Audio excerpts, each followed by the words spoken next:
Howdy,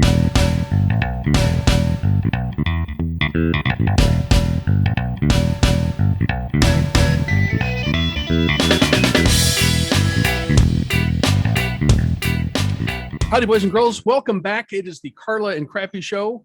Football is imminent, and we're back here for the 11th season in a row to talk about this stuff, Carla. See, that's not possible because we're not that old. No, I'm definitely not that old. If we started this, if we're doing this for 11 years, it means we started it when I was 14. So, yep, exactly. But it's we had a big summer, obviously, and where everyone is ready for actual football, and that's coming up in just a couple days. Yes. So we're happy to talk about. I'm not sure if this is week. I haven't seen it called week 0 anywhere, but I think we're just going to call it that. ESPN called it week 0. Yes. Okay. So okay. If the worldwide leader, even though they're perhaps not the worldwide leader anymore, but that's the thing. Obviously, we did a summer show, and we talked about USC and UCLA joining the Big Ten in a couple years. Really big deal, and that's led to a whole bunch of just staggering college football television news. And to join us to break this down is our friend AJ. AJ, how you doing? I'm great. That's great. So. We decided you're going to be the one who's going to kind of take us through these changes. So go ahead, jump right in. So the big news that everybody has been looking for is that the MAC and the Sun Belt are going to be playing on the NFL Network in September this year. We have Eastern Michigan at Louisiana on September 10th at 7 p.m. And then the next week we have Marshall at Bowling Green, not on the 17th. At 5 p.m. Eastern. Both of those times are Eastern. This is huge TV news. Really, a lot of it is. MAC Fun Belt. That's a marriage made in heaven, but that's not really what we were. It's probably. I was thinking more of the other big TV news. Oh, the Big Ten. The other, yeah. And I get it. It could slip the mind when large news like Max Sun Belt action on the NFL Network comes up. I totally get it. But a TV contract of approximately $400 billion is it's a pretty big deal. It's a very large deal. So as we talked about on the summer show, you should go back and listen to that. A lot of that has kind of solidified and actually been now been released in done in detail. The Big Ten, if we could step back a little bit, in 2019 going into 2020, the Big Ten hired Kevin Warren as their new commissioner. Crappy, where did Kevin Warren come from? I don't remember where he came from. I do remember there was some head scratching. There's like, who is this guy?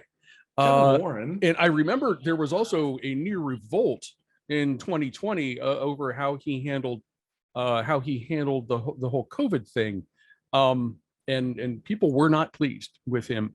I imagine most of those people are pleased with him now.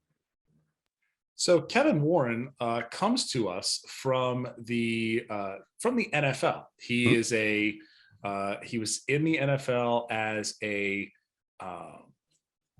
was part of the Vikings organization. Okay. And a lot of it was he was their executive vice president of legal affairs and chief administration officer.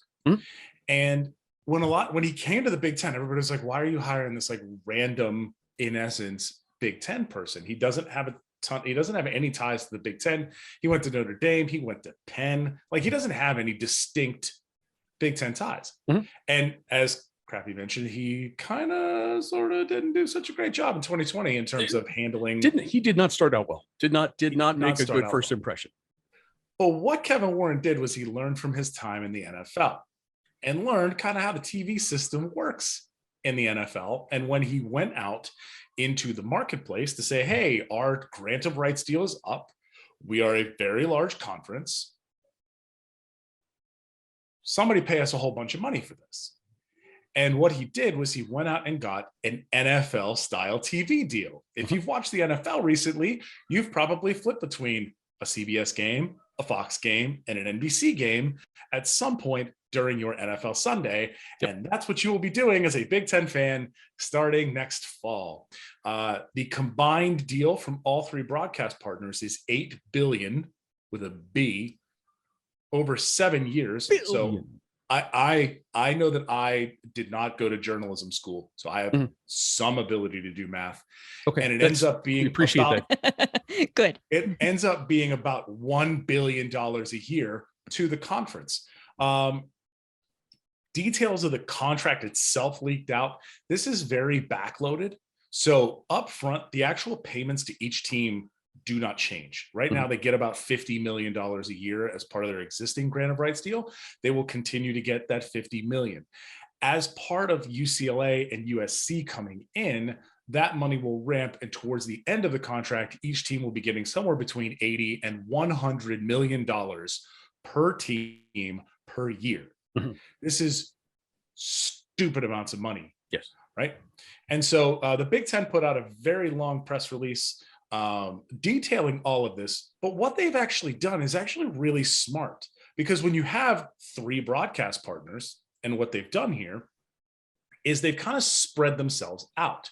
So Fox kind of took the lead here, and they get the A package. They get the best game of the week. They get first dibs, which means they will get Ohio State at Michigan. They will get Ohio State at Penn State. They will get the big brand names that generate all the eyeballs, because they paid more money than the other two. Fox also owns the Big Ten network, so this helped them in their overall acquisition of these. So Fox, Big Noon Saturday. If you're a Big Ten fan, congratulations, you are tuning in to Big Ten Game Day, which will be on Fox. CBS gets the 3:30 slot, so that lovely SEC on CBS music will now be introducing you to Big Ten football, which, much to the chagrin of my friends in the South, I love you guys so much, but this will be introducing you to a Purdue football game at some point, I'm sure. So all of those games will be simulcast on Paramount Plus. So if you don't get aerial TV, you don't have a cable TV package, you can still watch these games through Paramount Plus. In 2023, they will get 7 football games. In 2024, they will get 14 football games, which means they will have a game per week, and including an annual Black Friday game. Now, I don't know how familiar you guys are with the Big Ten schedule, but Carla, who normally plays for the Big Ten on Black Friday? I believe that would be 2 of the Big Ten's finest slugfesters. Yeah, that should be an interesting national TV game. So it appears that CBS wanted to go out of their way, or the Big Ten went out of their way, to say that you will be able to watch Iowa, Nebraska on CBS. I'm good with that. I'm good. And this is the other piece. So remember, this isn't just football. This is the grant of rights deal for the whole Big Ten, right? So it's not just that they're paying $1 billion a year for the football piece. They're paying for basketball, which is the other big generating sport. So men's basketball will be on CBS. They will be covering, I believe, 20-ish games a year. But the big news from CBS, which I find really, really great, is that the women's basketball tournament will be on CBS starting in 2023. I did not know that. Women's basketball will be on the big network with the big brand on network television, and not jammed on ESPN2, because that's where ESPN decided to put it. NBC then gets prime time, and they will be introducing you to your new favorite show, the thing that'll get you ready for that big game of the week, Big Ten Saturday night. They are planning on making this a very large deal. I'm sorry, Faith Hill might sing a theme song. No, let's not. It's Carrie Underwood. Come on. Is it Carrie Underwood? Did they switch? I haven't watched Sunday Night Football in a very long time. But that game, I'm sorry that you guys will have to watch like Michigan, Nebraska take 5 hours. Really sorry about that. It's taking 5 hours longer than it used to. Yeah. Also, just a reminder, NBC still has Notre Dame. So there's going to be a lot of back-to-back of NBC doing a Notre Dame game and potentially bumping them off of their normal 2:30 slot to 3:30, so that they can go back to back into a primetime game. Right. So just kind of keep an eye out for that. All of that will also be simulcast on Peacock. Also, Peacock is getting some inventory. They will be broadcasting 8 exclusive games a year, along with 47 men's basketball, 30 women's basketball games. If you're trying to keep all of this straight, just basically think Fox Noon, CBS 3:30, NBC Primetime, Big Ten Network, FS1, everything else. So NBC Sports, maybe that's USA, somewhere else. But we kind of did this. I did this as like a little thought experiment of like, okay, I have a full Big Ten slate that I need to drop. Where do I put it all? And you can break it down, and basically it's not that hard. There's going to be time slots. There's going to be channels. You're going to have to do some seeking. Your back button may not work as well. You might have to get your guide button up. I'm just saying, do we remember all of our passwords? Do we know where the channels are in the guide? Do we know? Have you guys learned about the favorites programming on your cable box to be able to do Fox, CBS, NBC, and put your sports channels together? I'm just trying to help you as a viewer who consumes way too much football every weekend. Also here, that's 7-year note. Yeah. This might be my favorite part and the most gangster move of the whole thing, because the SEC does not renegotiate until 2032. The Big Ten will be renegotiating in 2030. So the Big Ten gets two shots at more money before the SEC gets a chance. And that's 6 years before the ACC gets to.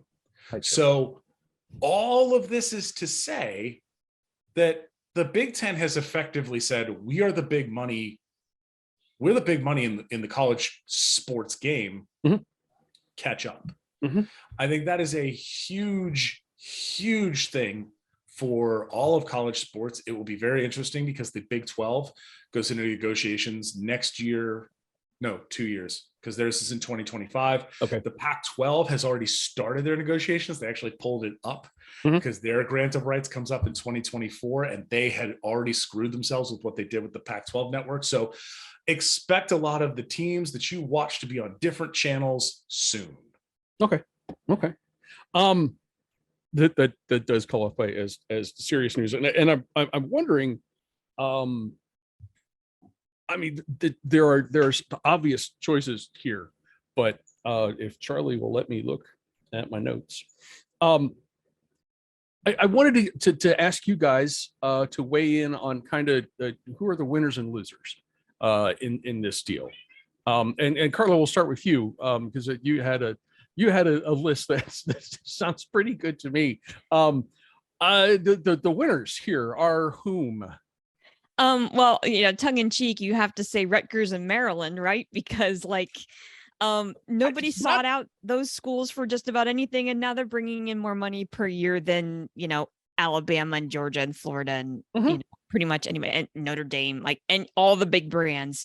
Congratulations, Rutgers and Maryland. You're getting paid for playing subpar football, but just being members of the right conference. Yep. Hey, listen, Vandy's been coasting off that crap for the last 50 years. I'm just glad to see other prestigious institutions like Rutgers and Maryland and Minnesota get some of that cheese too.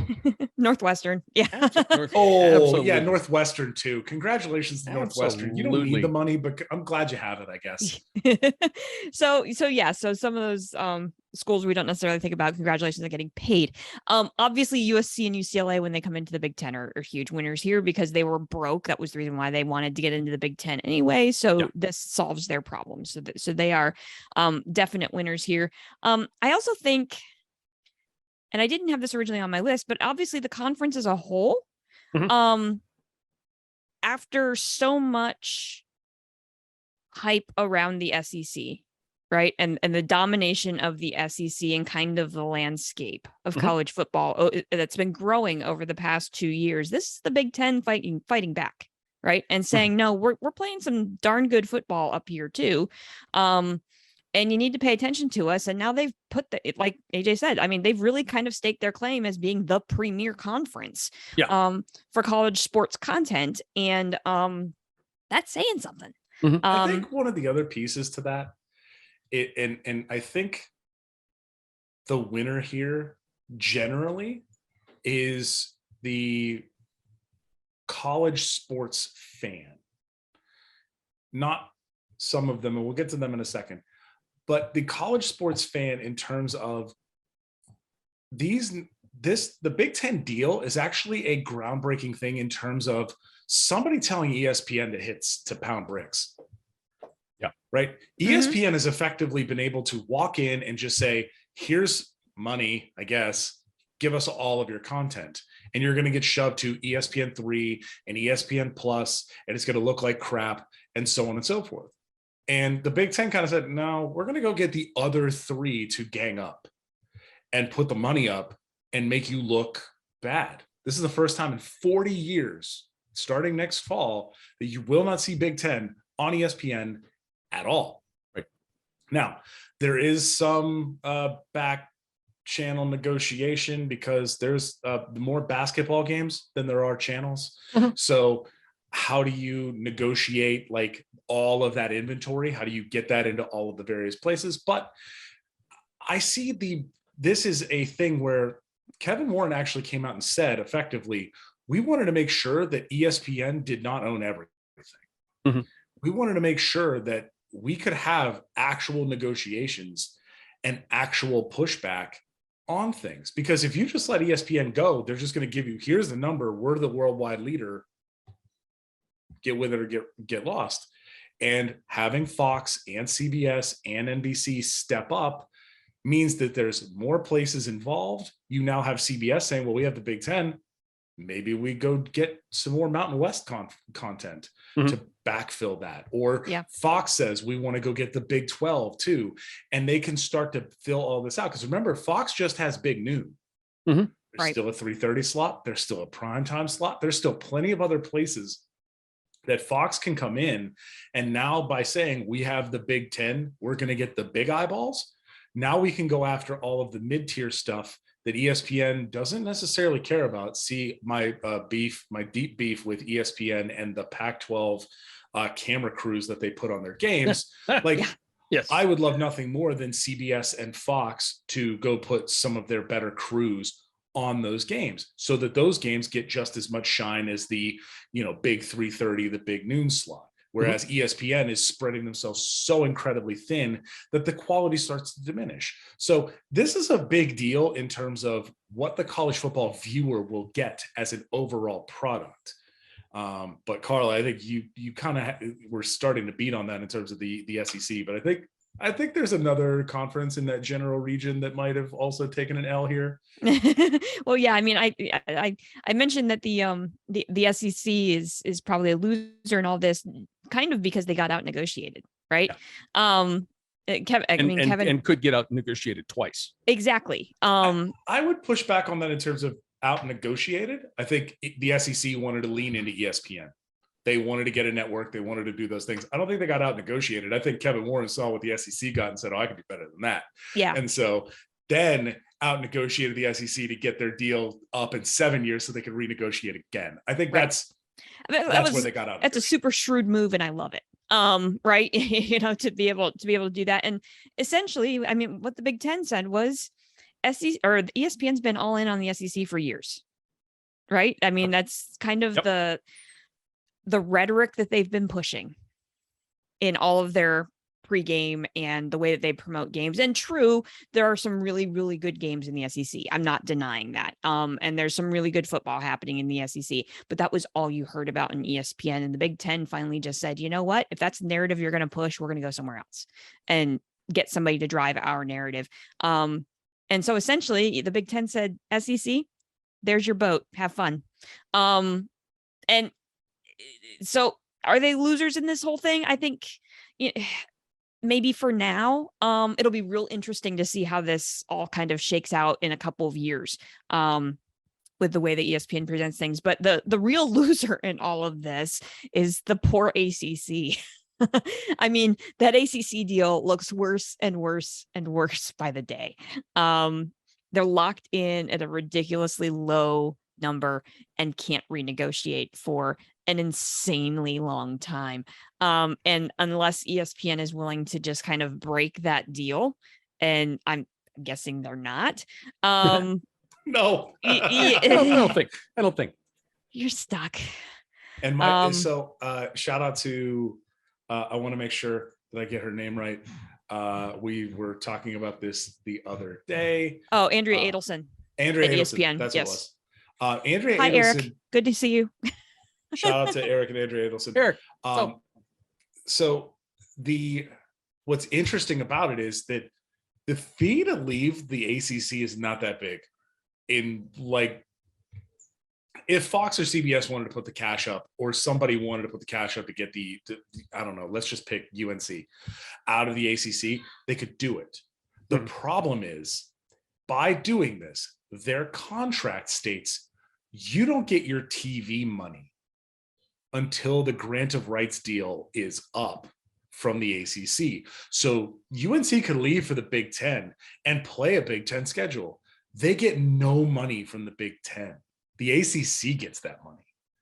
And that's not worth it right now. But I could absolutely see some schools. By the way, this is what happened to Rutgers. Rutgers still hasn't gotten a Big Ten check yet. So all of this is to say that there are some things and decisions that can be made where it's like, yeah, we're not going to get this big, gigantic check, but we need to get out of this conference before it folds, which is what really happened with the Big East. You saw WVU and Pitt and Syracuse and Boston College get out of the Big East and into the ACC and Louisville because they saw the writing on the wall, and the rest of the Big East collapsed into the sea.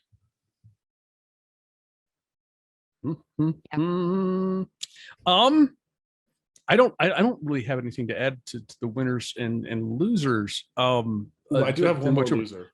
You have one more loser? Who's that? I feel really bad for you fans of mid to low tier Big Ten teams because you're not on Big Noon. Yeah, no, you're not going to be. Probably not going to be on the CBS 330. Probably not going to be on the NBC primetime game, which means you're going to be shuffling between Fox Sports 1, maybe USA Network, Big Ten Network, Peacock. Somewhere in there is where your teams are going to be. And I feel really bad for you because, like, I'm sorry, Carla, Crappy, you guys have name brand teams. Like, no one's going to have to look to see where the Ohio State game is. No, right. It's going to be one of the three. Pick one. Penn State, you're probably on one of the three. Yeah. Or if not, you're 4, and that's going to be easy to find because it'll probably be FS1.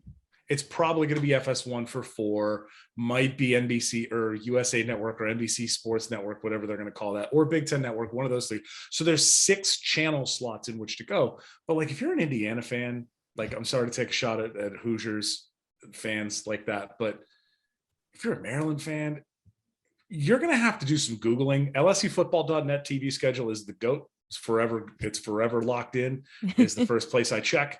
That's where you're going to have to go find where your team is playing. Real sorry about that. They'll be okay. They'll be okay. We all have to adapt. And I have complete faith that that the fans of whatever teams in the conference will find what they need in this new age once it gets started. Sorry, Crappy can't hear you over the money. Yeah, it's fine. Everything's fine. I'm happy. Everything is awesome. So let's talk about some actual football.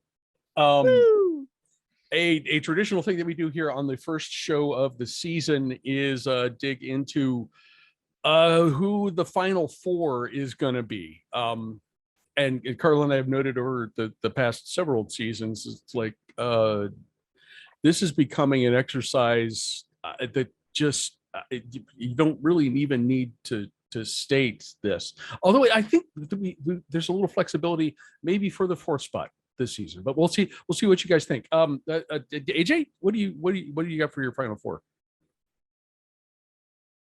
I'm just going to say this. Yeah, please do. Feel free to tell me no. Okay. In no particular order, Bama, Georgia, Ohio State, 1 through 3. Any qualms with that? None. Nope. Okay. I think we can actually.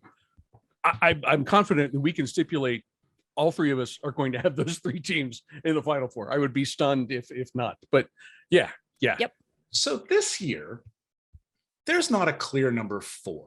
There's not a clear 4 through 10 as far as I'm concerned. Mm-mm. So I would like to play a little game where I would like the 2 of you to name me a recent playoff contender or recent playoff team.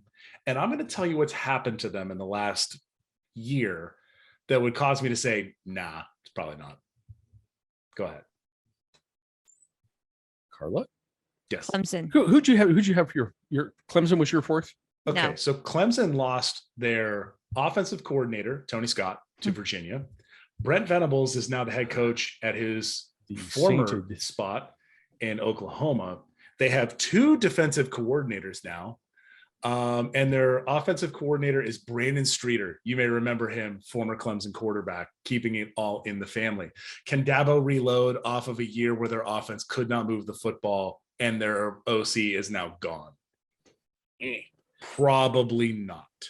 So I'm going to go ahead and say Clemson ain't it. Unless, hey, listen, they have a ton of talent. There's no doubt about that. But the coaching staff has completely turned over. The only one who's left there basically is Dabo.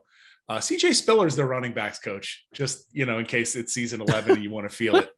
CJ Spiller is their running backs coach now. Good for him.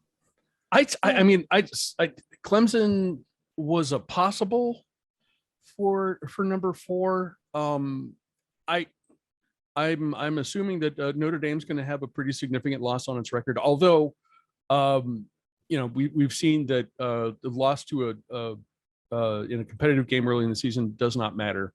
I like that you called that game competitive. Really did. Yeah. We'll get to more of that next week. So just for fun, Notre Dame. Notre Dame. So Notre Dame obviously loses Brian Kelly to LSU. Yes. They maintained their offensive coordinator, Tommy Rees. Marcus Freeman is the head coach. Notre Dame is cool again, right? Mm-hmm. They have a lot of questions on defense. Yeah. They can continue to recruit top-tier linemen, but Notre Dame seems to have this constant problem of getting over the hump. They are great from 5 on down. Notre Dame is going to be favored in most of those games. But when it comes to an Ohio State, like the one they opened the season with, it looks like a murder death machine already. And the Bamas and Georgias of the world, I don't see it yet. Maybe Marcus Freeman can get it together. I think their recruiting class for this year has already been like a galaxy bending recruiting class for Notre Dame. Yeah. Funny enough, that's why Brian Kelly left to go to LSU. He said he basically couldn't win at Notre Dame with the talent he was able to get to come to Notre Dame. There's some code there. But Marcus Freeman has been able to get that talent in. So maybe it was a Brian Kelly problem, not a recruiting problem. Hello. Finally. But Notre Dame, to me, I still see a lot of questions. It's a year 1. Maybe they get it together, but I don't see it. Please tell me who Notre Dame's quarterback is. I don't think anybody knows. There were some youngsters who played a little bit last year, but I don't know that they've settled on a set in stone starter. Right. So I'm not going to put a number 4 team in if I don't know the quarterback starting the season. Okay. Now maybe that changes mid-season, but that doesn't fill me with confidence enough to say, oh yeah, that's Notre Dame's number 4. Next. Well, I mean, you can go down this list, right? Is it possible that is a 1-loss Michigan that is not a conference champion? That's adorable. You think Michigan's going to have 1 loss?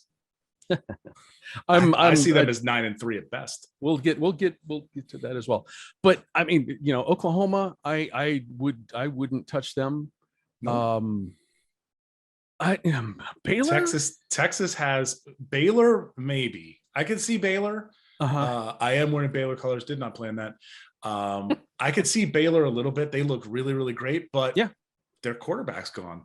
Who was doing a lot of work for them last year. So he's gone, and Texas is probably going to be starting 4 freshmen on offensive line. They are 5-star kids, but they are 4 freshmen on offensive line. Right. I literally cannot name a Pac-12 team. Oregon, maybe, but they are starting a completely new coaching staff. Yes, Carla. I went Utah. And that's Utah is returning most of its defense. It has experience at quarterback and wide receiver. If the Pac-12 is going to make the playoff this year, it's going to be Utah. Look what we all remember the Rose Bowl, right? Yeah. If Utah might be it. I could definitely see Utah. They are the one team that has not had something like major occur organizationally or talent wise that takes that off. I think the interesting part is going to be when USC comes to town in the middle of October. I believe USC has to go to Utah, which Yes. and I believe they also get USC and UCLA back to back. I can't remember if that's a home and away situation. Utah also opens with Florida. Yes, and that's if you put that as a dub, which by the way, I know a lot of Florida fans who are not thrilled for that game because Utah's going to come in there put them into the bottom of the swamp. So there's a lot of concern around Utah coming to town. If Utah beats Florida somewhat convincingly and then runs the table in the Pac-12, 100% they're in. Or even has maybe one loss in the Pac-12 and Florida gets it together towards the end of the year and they're like a 9-3, 10-2 team before the end of the year. Like, yeah, I could definitely see Utah being a number 4 there. I can see Baylor or Utah maybe, and that's going to be my 4 and 5. Thank you for helping me to figure this out. No, you're welcome. Because our usual list of suspects have had major structural changes that just are going to break that. I do hope to see something weird happen this year. I always cheer for chaos. I always cheer for weird. I don't have any sort of brand that I need to stick to. So I cheer for chaos. So if like Louisville screwed around and made the playoff, great. Awesome. That's awesome. I love that.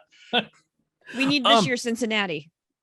Well, and that's my next question. I did have first team out, but we've kind of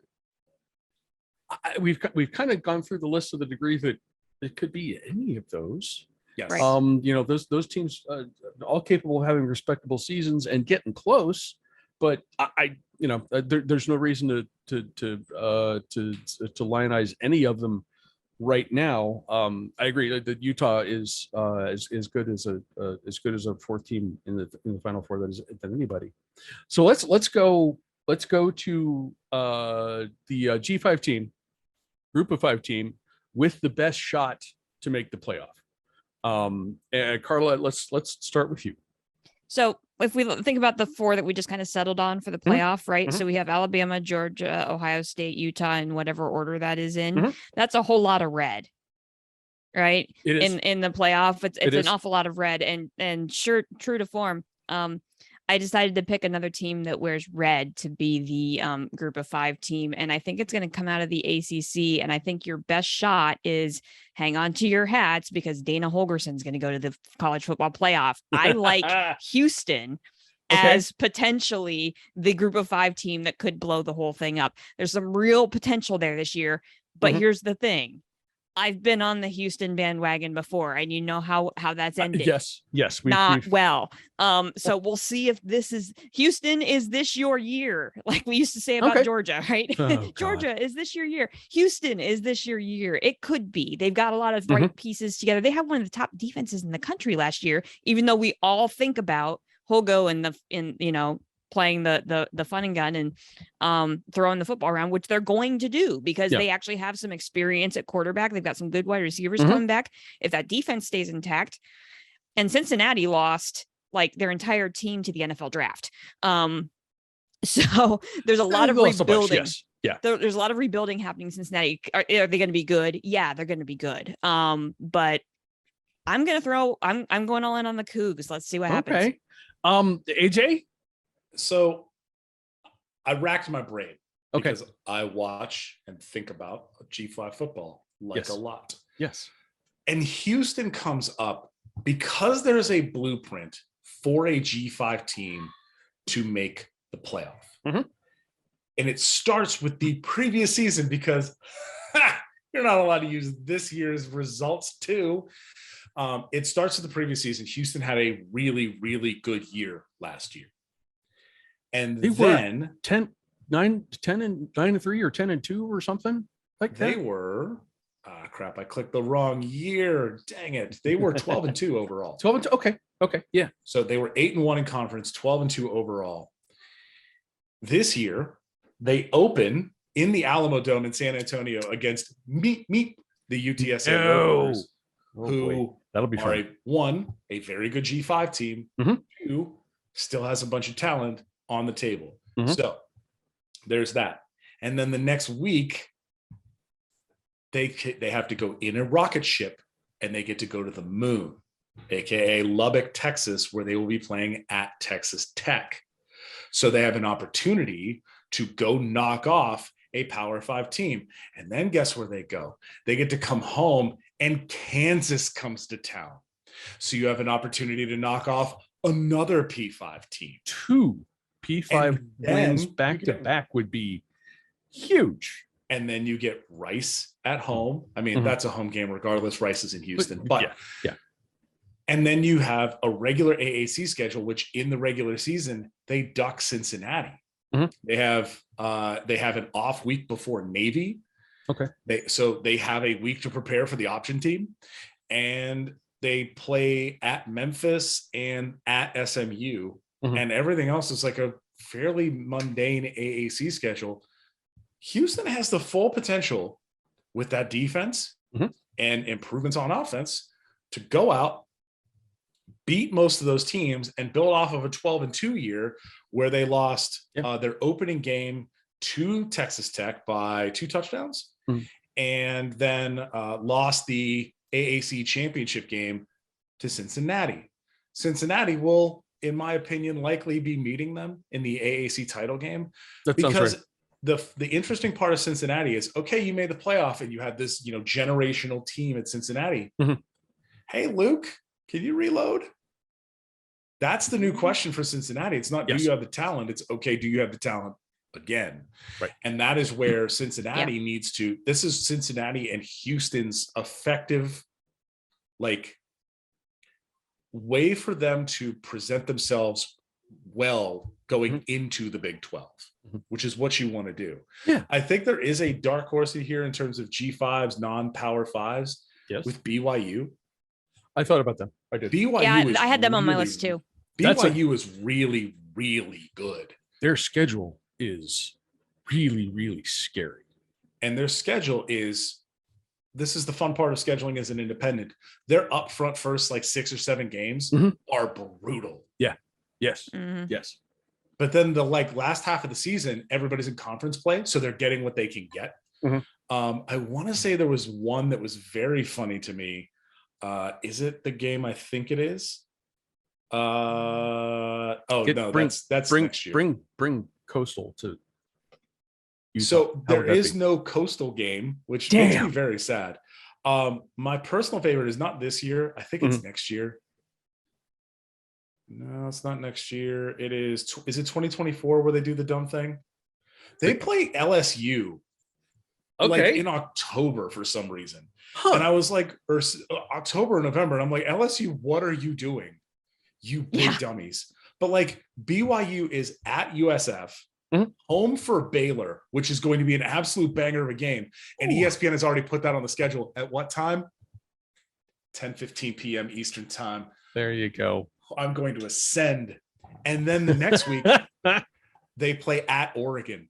They have a schedule where if they do well, they have Notre Dame, Oregon, Baylor, and Arkansas. Yeah. If BYU wins these games and takes care of the rest of their schedule, they're in. You tell me BYU can't make the playoff off of that schedule. Yes, they're playing Utah Tech. Calm down. But that's what you get when you're an independent. You're trying to schedule a game in late November. You get what you can get. Okay. So I think there's a lot to like about BYU, especially if they can get it off the ground. Okay. I considered them.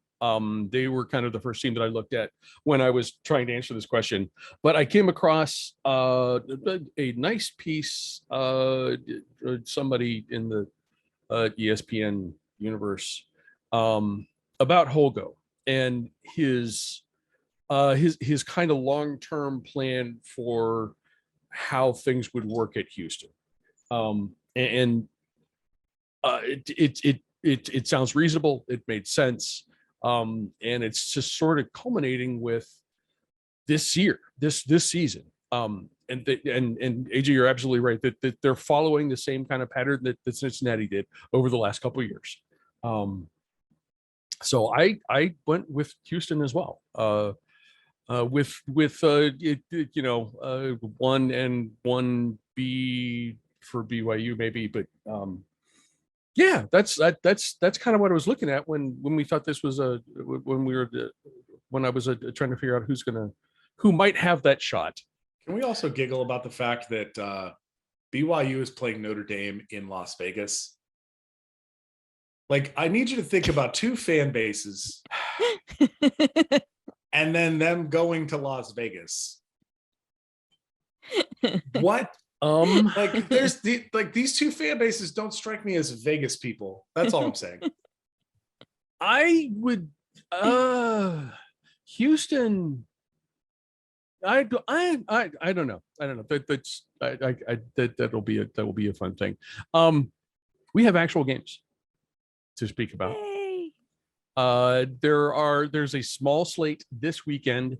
We pick up again next Thursday with Carla, Penn State. All of us Pittsburgh folks. The backyard brawl is back, which I am stoked about. Same. But we're gonna gotta go through a couple games for this weekend. We're going to start at 12:30. We're calling this Big Nudish because it's 12:30 on Fox. AJ, we're starting you off with one of the games of the year. Absolutely, Nebraska versus Northwestern. This is in Dublin, Ireland.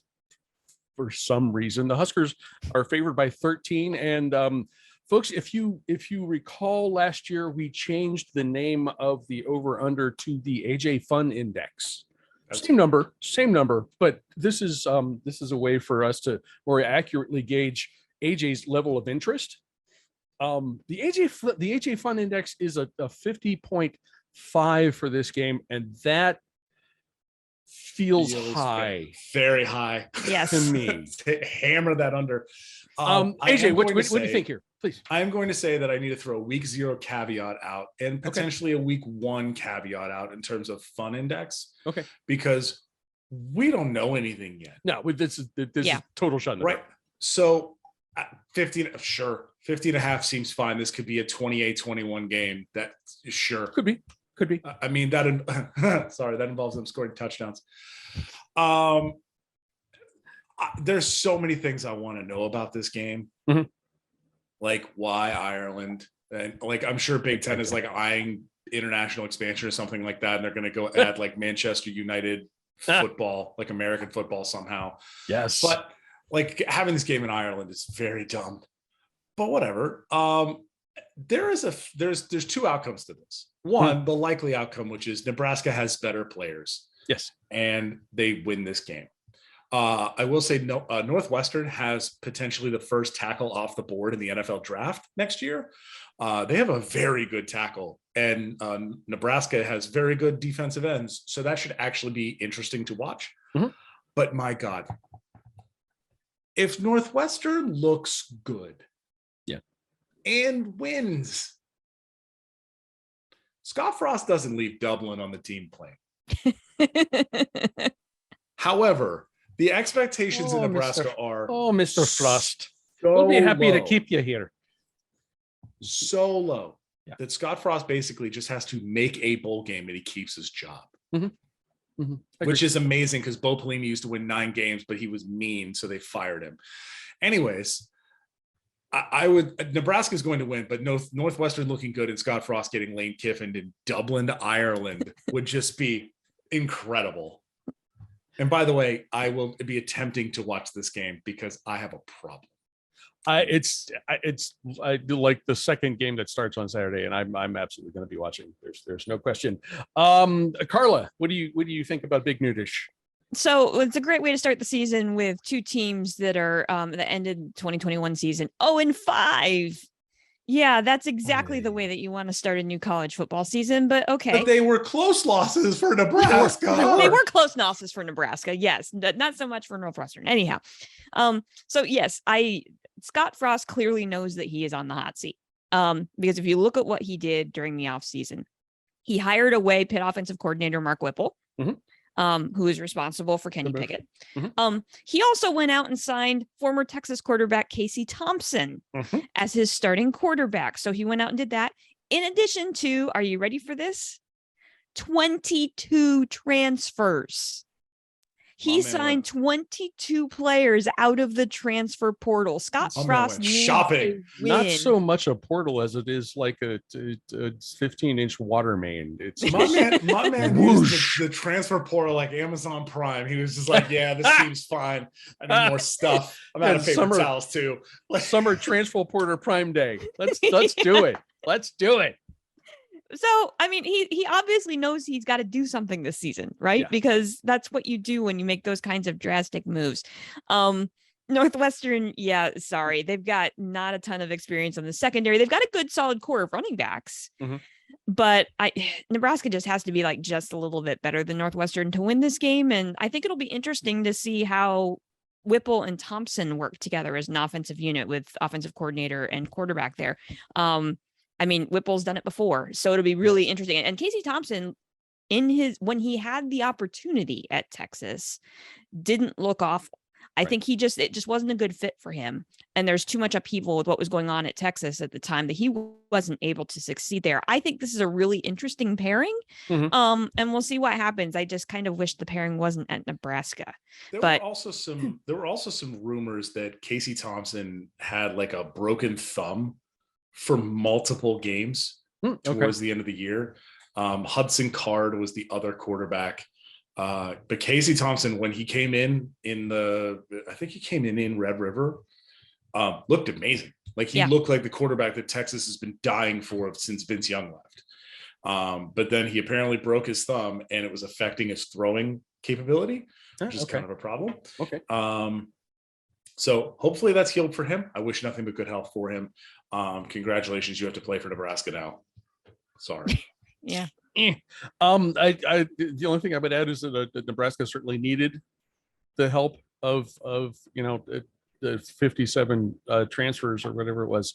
Last year's team, I would remind everybody, finished 3-9, one conference win.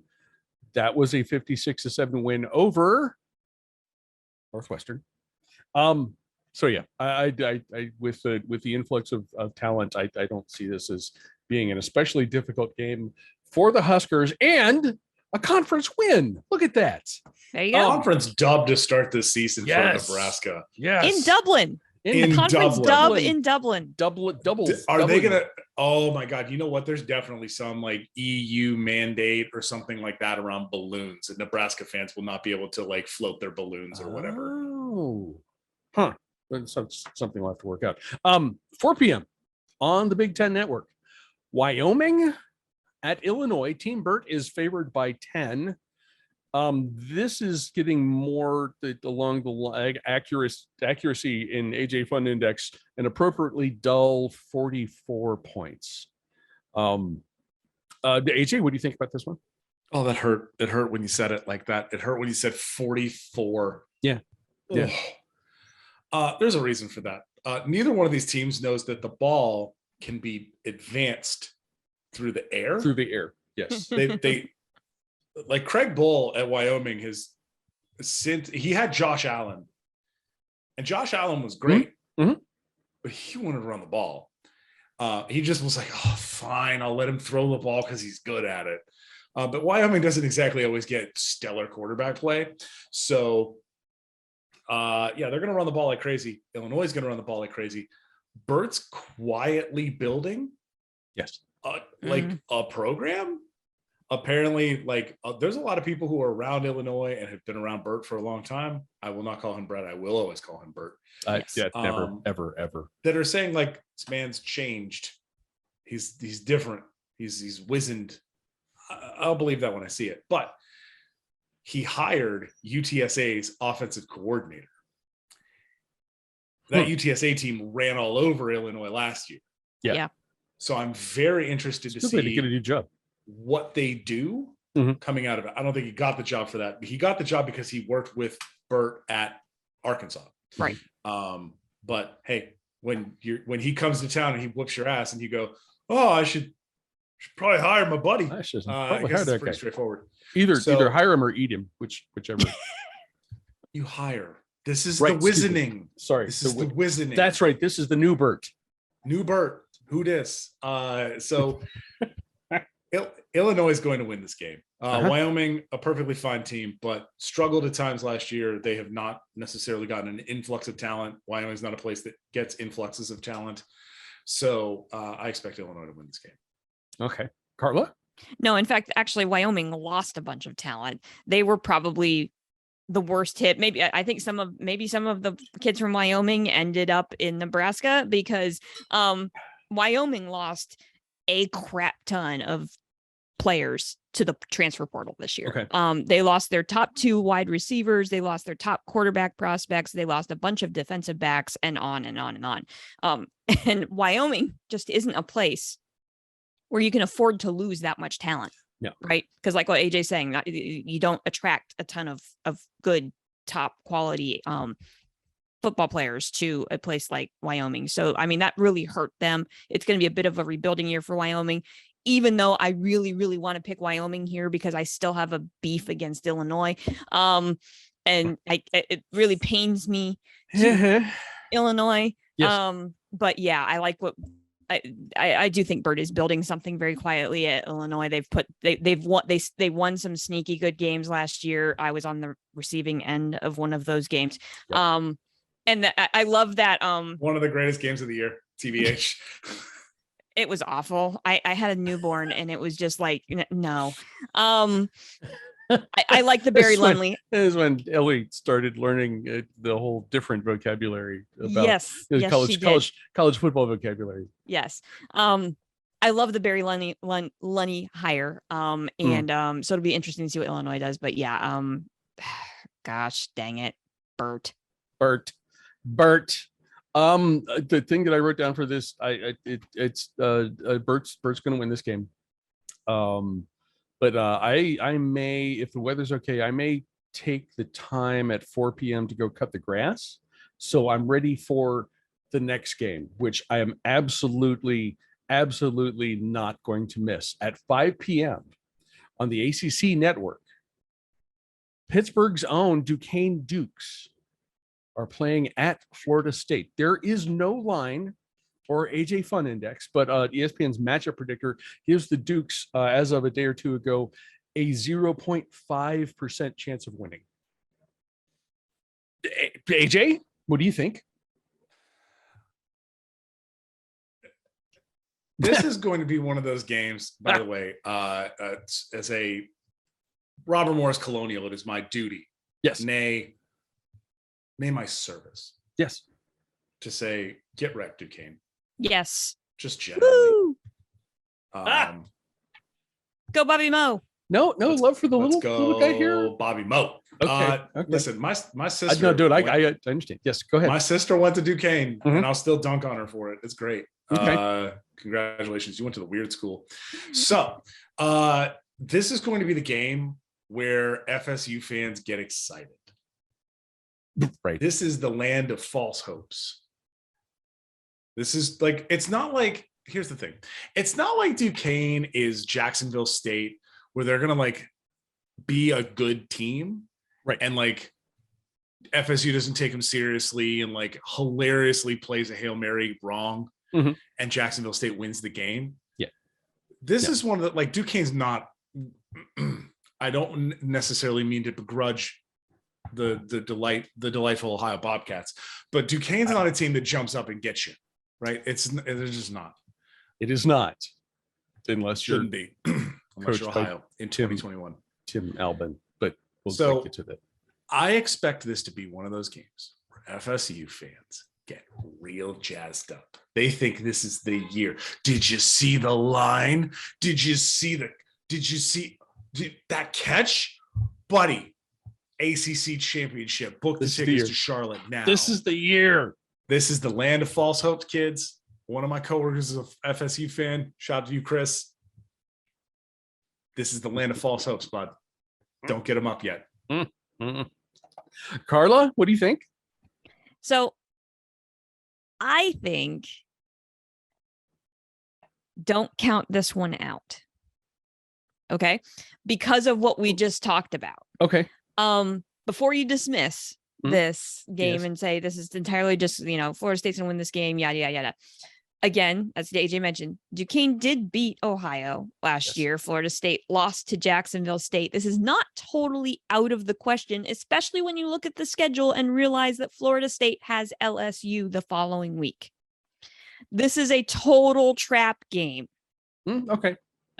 So is it out of the question? No.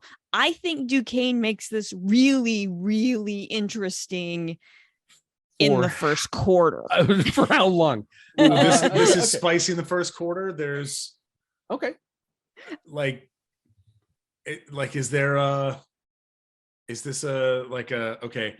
It's like Florida State has a 3 and out on the first drive.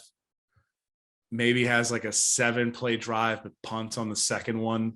And then Florida State fans start to get nervous because they're like, it's Duquesne, y'all. Yep. Like, get it together. But then in the second quarter, they run off like 21 points and everybody goes home happy. But there was that like deep set of nervousness and anxiety in the first quarter when like the offense hadn't gotten up yet. Yep. That's exactly what I think. Duquesne's head coach does a Lee Corso at the end of the first quarter, has someone take a picture of him with the scoreboard in the background. It's like 3-3 or So I think Duquesne makes it interesting for maybe the entire first quarter, maybe part of the first quarter. I think you get, like AJ said, I think you get Florida State fans sitting on their hands a bit and starting to get slightly nervous, and then Florida State wins easily. Yeah. Okay. The only thing I would add to this is that as everyone has noted so far, that Duquesne visited Athens last year and beat the Ohio Bobcats, and that was the specific moment when I lost a good deal of my enthusiasm for the Tim Albin era of Ohio University football. This is not the Ohio Bobcats, and I could see, Carla, I can see this. A slow start for Florida State and people grumbling after the first quarter, but now this is going to be a big win for the summer. I would like to point out that the ESPN matchup predictor for the FSU Duquesne game has Duquesne having a 0.5% chance of winning. Okay. So you're telling me there's a chance. There's a chance. It's like lottery tickets. This is like infinite timeline stuff. Like it's like on an infinite time scale in the multiverse, Duquesne wins this football game. If you don't buy a lottery ticket, you have no chance of winning. If you do buy a lottery ticket, you have a chance. That's all it is. That's all it is. It's that simple. We're gonna. I have a lead into this one, because in 2024. We're going to have to do special episodes for something about this, because AJ has gotten approval. Yes. Go. This does not mean I'm actually going to do it, because there's a whole lot of stuff that has to happen before. There's a lot of stuff. But AJ's gotten the approval to go to Hawaii. Mm-hmm. And I believe it's SC, and is it SC and UCLA like back-to-back weekends? It is Oregon and UCLA. Excuse me. Yes, back-to-back weekends to open the 2024 season. And this is in the high school stadium that they've been playing in for a year or two. So they've not been playing in a high school stadium. They've been playing it's on on campus. You put some respects on the Clarence Teaching Athletics Complex. When you hear what I say, I absolutely do. And when you hear my spiel about this game, so I wanted to point this out, because this is Hawaii has sort of AJ doesn't tend to cheer for specific teams, but if there is one, Rainbow Warriors, it's my beloved Rainbow Warriors. It is the Rainbow Warriors. I'm going to say this. I've never been to a FBS football game ever. I've never been to one. There are many large stadiums with large crowds and such very close to my house. I'm going to the furthest away one. Yes, with much you would smaller be. crowds. Which you would be. I've been to FCS games. Shout out to my beloved Bobby Mo Colonials. I've been to when I've actually never been to Joe Walton Stadium. I was there when they actually did play in a high school stadium. When they played at Moon High up the street. Okay. But no, so the plan right now is to go to Hawaii because they're playing Oregon and UCLA. And this feels like one of those things where it's like that this doesn't happen very often, where they play name brand schools on the Big Island. Plus, they are playing them at the Clarence Teaching Athletics Complex, which currently has a seating for 9,000. Yeah, that is not FBS standard. FBS means you have to have a minimum of 15,000. Shout out to the Kibbe Dome for being the smallest former FBS stadium. So they are adding 8,000 seats after the football season is done. After this season, they're adding 8,000 seats to bring it to 17,000 in time for the Stanford opener next year. Nice. So they will have 17,000 people. Like, I kind of like Hawaii having like a decent sized on-campus stadium. That's pretty cool. Yeah. It's a lot of this also comes down to the fact that the background and the reason why they're playing on campus is that Aloha Stadium is condemned. And it was condemned in the middle of COVID. That's how bad it was. And Hawaii finished their season inside the stadium because there was nobody in the stadium. And then after the season, they condemned the stadium, shut it down. It's done. And it has taken them until now to approve like bids to start building new Aloha Stadium. They are building a new stadium. The state legislature has approved the building of a new stadium. They're putting like a whole entertainment hotel, such and such district around the stadium. So if you're in Pittsburgh, think North Shore, but bigger, and Hawaii. So they are putting all of this together, but that will not be ready until the 2025 season at the very earliest. Right. So Oregon and UCLA are going to come to Hawaii and play in this tiny ass stadium. And I'm here for it. I think this is hilarious. And I'm going to go out of my way. Also, the reason why this is all happening is it is going to be my 40th birthday present. So I turned 40 in 2024. Don't be weird. And so we are going to Hawaii. We are taking the kids. Yes. My wife is coming with us. Do you need someone to watch the kids? I mean, if you want to stay here and Kelly and I would come along and watch the kids while you guys go do fun stuff. Let's just say the amount of money that I have to save over the next year is equivalent to me not having student loan payments for the next 2 years, which is what happens at the end of this year. So there's a lot of money that needs to be saved and put together, and may or may not ever happen. And I imagine that a 17,000 seat stadium at the end of August in Hawaii to have Oregon fans and UCLA fans pop out is probably going to be pretty nice. Yeah, so I would think. I have a lot of flight tracking and hotel accommodations and stuff to put together, but we're going to go for the Oregon game and then stay through the week and do Hawaii stuff. Yes. And then go to the UCLA game and then the next day fly home. Okay. So that's the general plan right now. I will be sure to brief you all on this. I will present video from please.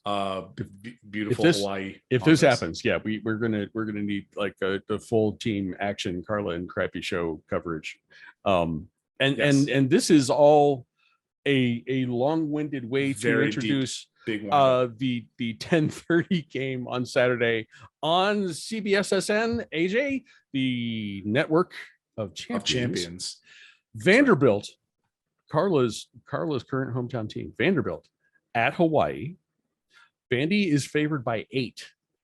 AJ Fun Index of 53.5. I would point out that the Worldwide Leaders matchup predictor is 72.28% in favor of the Rainbow Warriors. So I would love to know how people got there. I don't know how this. But I love my beloved Rainbow Warriors. AJ, I love them deeply. Yeah. The problem is that when former head coach, state senate hearing are in the same sentence, things have gone very wrong. Yeah, there is that. So Todd Graham has been fired. And he was let go, and then there were hearings, and it was Pitt fans remember Todd Graham. Listen, but here's the thing: he didn't do the high octane and then leave. Yeah, because he found a better job elsewhere. He was dismissed by Congress. Like that's a different level of Todd Grahamisms. So he had an okay team last year. They beat they almost beat Fresno State. Or no, they did beat Fresno State. That's right. They beat Jake Haener on the island. They're very good at home. They're not very good off the island. There's probably plain reasons for that.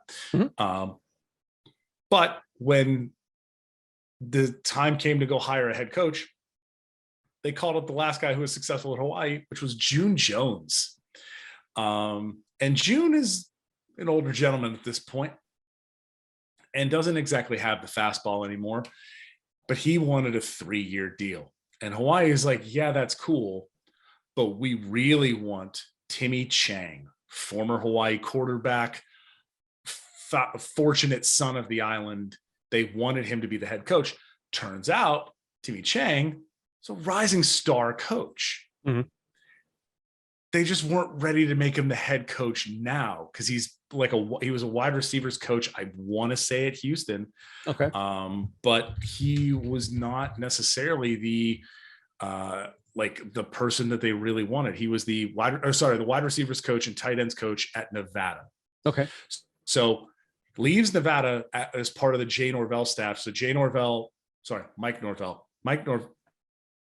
Which Jay? No, it's Jay Norvell. Went to Colorado State.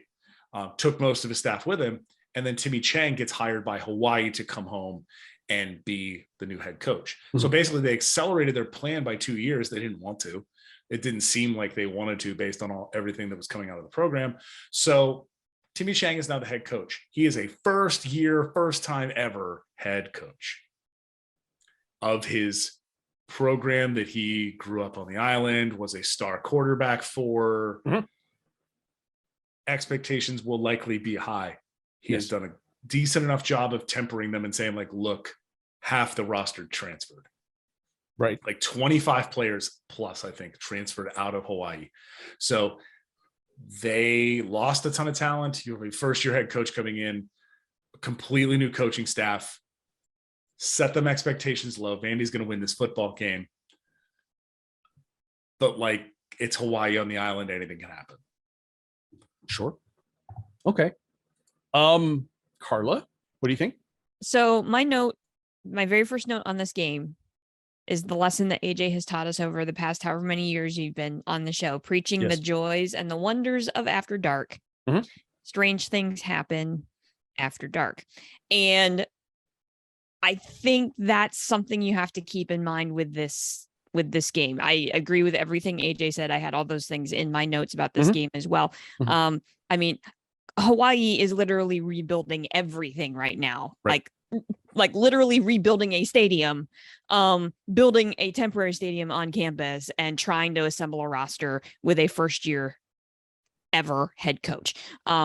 There's a lot going on there. Vandy feels like they are a perpetual rebuilding project. Right. That's just kind of where they are. The one thing that Vandy has going for them is Ken Seals is back at quarterback. That's actually some experience under center. That's a good thing for the Doors. And Clark Lee, the head coach, is really, I mean, we get all of like the camp stuff and things on TV here, right? Because it's the Nashville team. And I mean, he's really been working hard on kind of getting the message out of like, we're working to, make Vanderbilt relevant again, because if you remember, it wasn't all that long ago that Vanderbilt played the Music City Bowl, right? I mean, it was only 4 or 5 years ago that happened. So they're not that far removed from a decent season, and it's just a matter of putting all the pieces together. There's a lot of returning talent on West End. It'll be really interesting if they can stay competitive and maybe get into a bowl game this year. I think with Ken Seals, I think this is a good shot for them to make a bowl game. Vanderbilt should win this football game. Hawaii's got too many variables, although they are going to run tempo more than likely.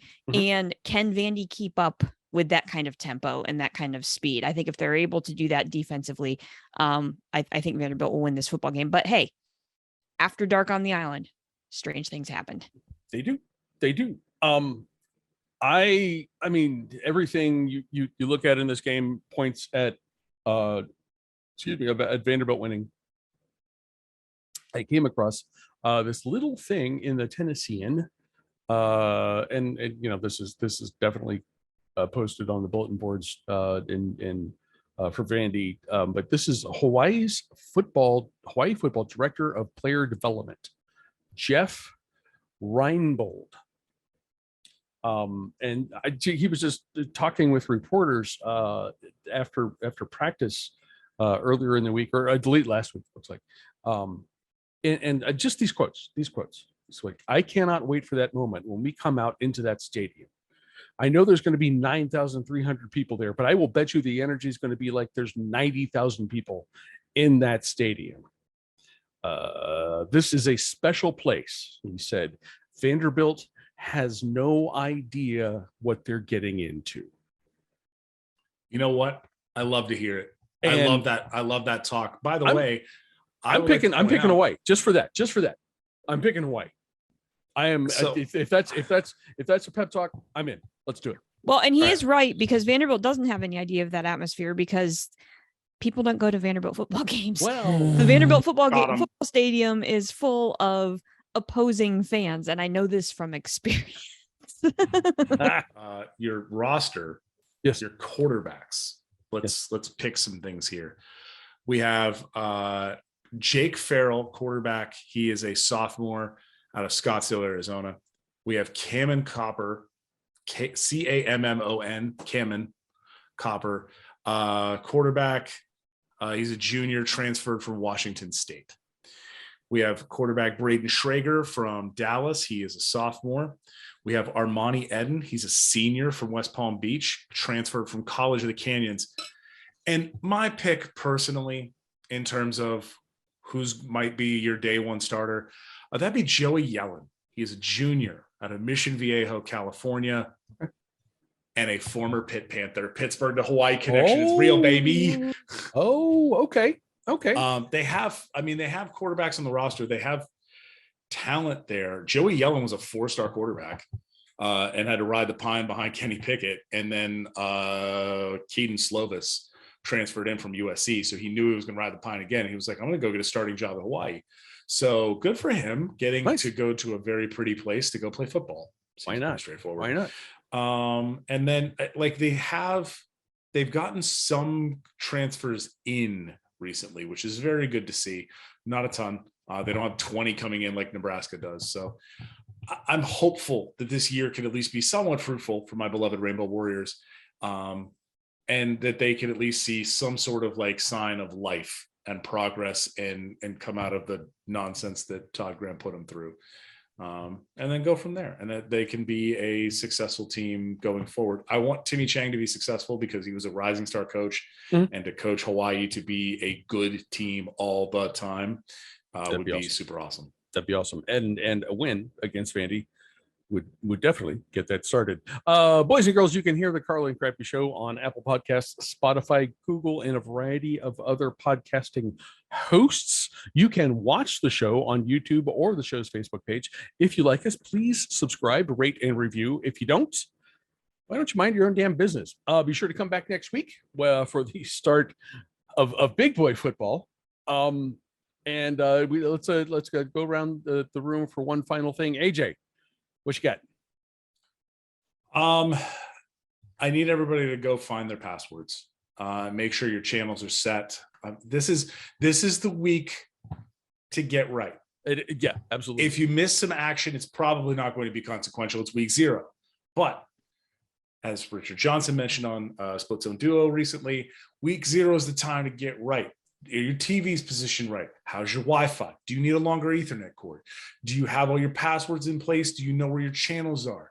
Do you know where to find all your games? We've been out of action for 8 months now. So we gotta kind of get it back together, I guess is what I'm saying. There's no question. Use this is your preseason 2, listener. Week 0 is time for everyone to get ready. Carla, one final thing. I am just excited for getting back into the season. I snuck a peek at what's coming at us for next week, and I'm like, ooh, I'm ready for this. 5 days of college football over Labor Day weekend. It's going to be spectacular. And I too am very much looking forward to even having no rooting interest in the game. I am stoked that the season opens with a backyard brawl. So yeah, I'm just looking forward to getting the pre-games in this week, and then diving into things on Thursday. It's not that far away. Okay. The best coaches at Ohio State spend a little time every week preparing for the last game of the season. I have been, obviously, as you guys are aware, I was not super pleased about Ohio State performance in Ann Arbor last year. And it was not necessarily that they lost, but it was how they lost. That was a whooping, as Keith Jackson might say. So I will spend this season, the entirety of the season, not discounting Ohio State's opponents for each week. Certainly not next week, as you guys will come to hear when we do that show. But I'm going to have this game. This game is going to be on my mind the whole season, and the manifestation for that is going to be how I end the show every week, just with a reminder that you guys will hear in just a second. AJ and Carla, thank you very much. This has been awesome. It's great to talk to people who are as stoked about the season as I am. So cheers to both of you guys. Hey, and cheers to maybe a normal season for the show and for college football. That'd be good. What do you mean? We do a normal season every season. We have constant guest host rotations and games getting canceled for a pandemic. That's normal, right? It's perfect. It's fine. It's perfectly fine. So thank you guys. Thank you two for your work. Thank you guys for watching and listening. We'll see you back here next week. And here's the thing. Please remember, beat Michigan. Cheers,